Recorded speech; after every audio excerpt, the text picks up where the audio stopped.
Ертеде Сараман мен Қараман деген екі дос өмір сүріпті. Бірде Сараман досына ренжіп қалады. Бірақ онысын тамырын айтпайды. Бір күні Қараман атқошысын ертіп, оған қонаққа келеді. Сараман досын құшақ жая қарсы алады. Іштегі назын бетіне шығармайды. Досы да құшағын тосады. Сараман досына арнап үлкен қошқарын сойып, батасын алады. Ет пісірім уақыт болды дегенде алдына бас тартады. Қараса, қойдың тістері қағылмаған екен. Досы оны байқамайды. Етін жеп, қымызын ішіп, арқа-жарқа болып үйіне қайтады. Жолай атқошысы: «Мырза, досыңыз бас тартқанда қойдың тісін қақпай әкелді. Сізге бір реніші бар екен» дейді. Бай шошып кетіп: «Қалайша? Реніші болса, бас тартып сыйламас еді» деп жауап береді. Сонда атқошысы: «Марқұм әкем айтушы еді, қазақ біреуге ренжісе, бетіне алмаған. Өзгенің көңіліне қаяу, жүрегіне құлау салармын деп сақтық еткен. Назын тұспалмен, ыммен білдіреді. Мұсылмандықта біреудің көңілін қалдырған, мың қағбаны бұзғанмен бірдей екен. Сондықтан дәуде болса досыңыз сізге ренішін білдірді. Қонақ есті болса, бұл сырды өз-ақ түсінер» деген дейді. Баяттың басын кері бұрып, досынан кешірім сұрап, ат-шапан айыбын төлепті. Содан бастап қой басын пісіргенде оның тісін қағып әкелу адал достық пен таза көңілдің белгісі боп саналады.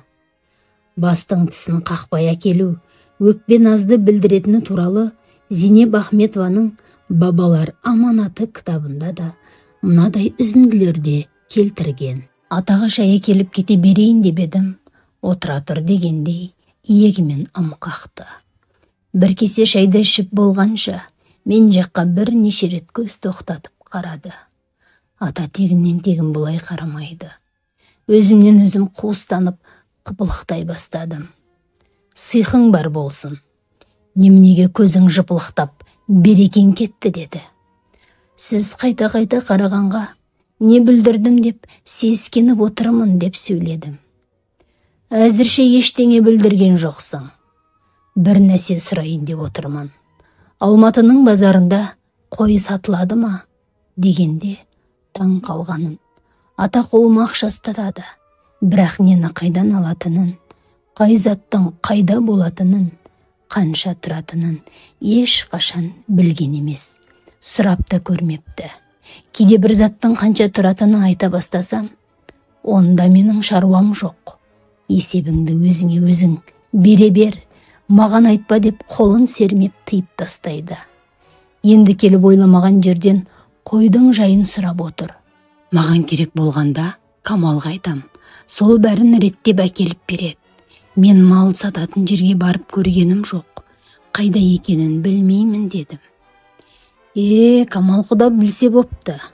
Онда бұл біткен істеп есептеуге болады. Қазан ошақта жұмысы жоқ атаңның қой сұрап отырғанын алжығанға жорымаған шығарсың деп болар болмас жымиды да, «Мальшишник дегеннің не екенін білесің ба?» деп сұрады. «Балаларға арналған бірдеңе болар» дедім ойланбастан. Мен 3-4 сақалды мальшиктерді шақырайын деп едім. Қазақ қысылғанда еске шақырады, қиналғанда іске шақырады, сыйлағанда асқа шақырады дейді. Көптен бері көрмей жүрген кісілерге дәм татқызып, өткен-кеткенді еске алып, әңгіме дүкен құрғым келіп отыр. Жағдайың шаман келеді ма? Әрине, келеді. Тек күнін алдын ала айтсаңыз болды» дедім ата сөзін құбалып. «Ертең, жоқ, бүрсі күнге шақырып қойдым» деді ата жай бірақат үнмен. «Жарайды, мен бүгіннен бастап дайындыққа кірісемін» дедім. Шындығында ішкі қобалжуымды атаға білдірмейін деген әшейін желеу сөз. Енді қайттым.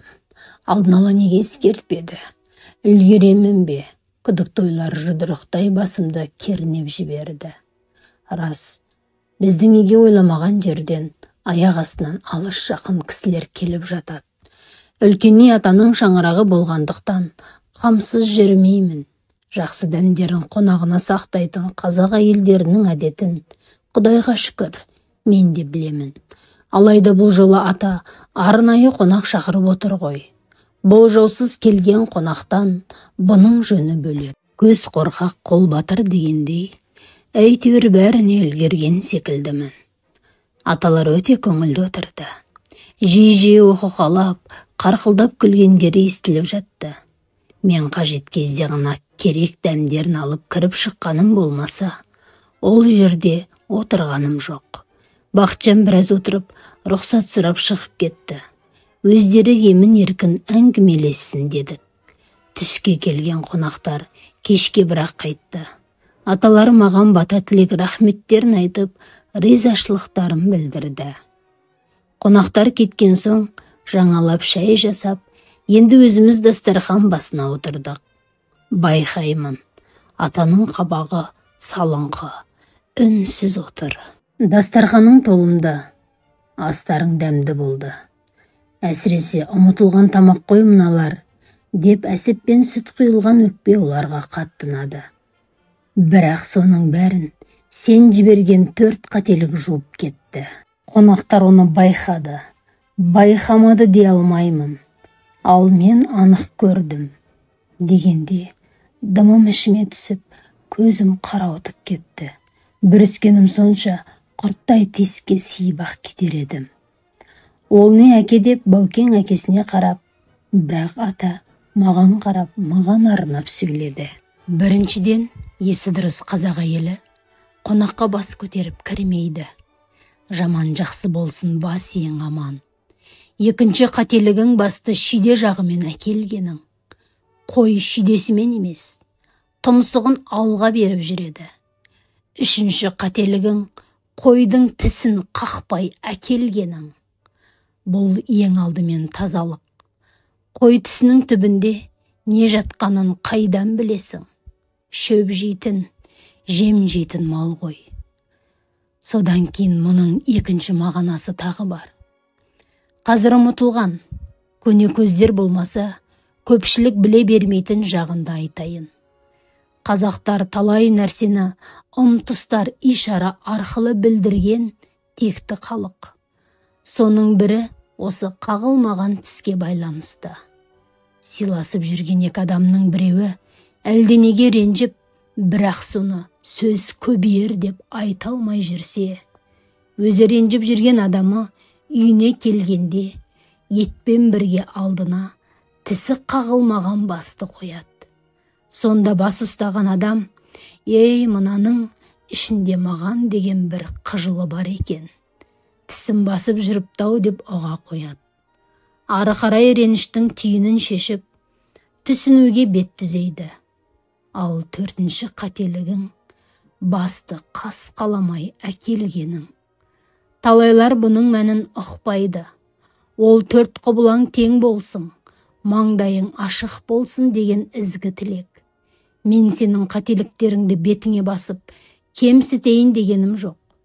Ден қойып, көкейге түйіп алсын деп айтып жатырмын.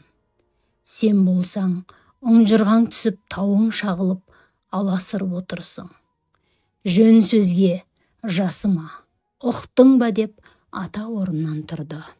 Ұқтым, даусым жер астынан естілгендей зорға шықты. Ой, әке, керемет нәрселерді айттың. Бірақ мына Зейнеп енді басты маған көтертетін болды ғой деп Баукең әкесіне ілесе кетті. Мен орындыққа желінденіп қалғандай қозғалмай біраз отырдым. 2 күннен бері тыпырлаған қайран еңбегім ай. Ішім удай ашыды. Бірақ қатені мойындау керек. Әйелдердің бас көтермейтінін, тісін қағу керек екенін білетін секілдедім. Не қара басқанын қайдам. Түсіндіріп айтады, ақталады алмаймын. Жазым келсе, бұламыққа тіс сынар деген осы екен ау. Сол бір жіберген қателіктерім маған өмірлік сабақ болды. Қайтып ешқашан ұмытпадым.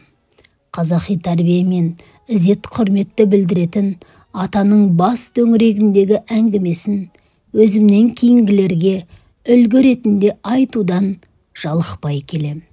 Өйткені бұл да бабалардан қалған бір жақсы нұсқа әрі аманат болатын.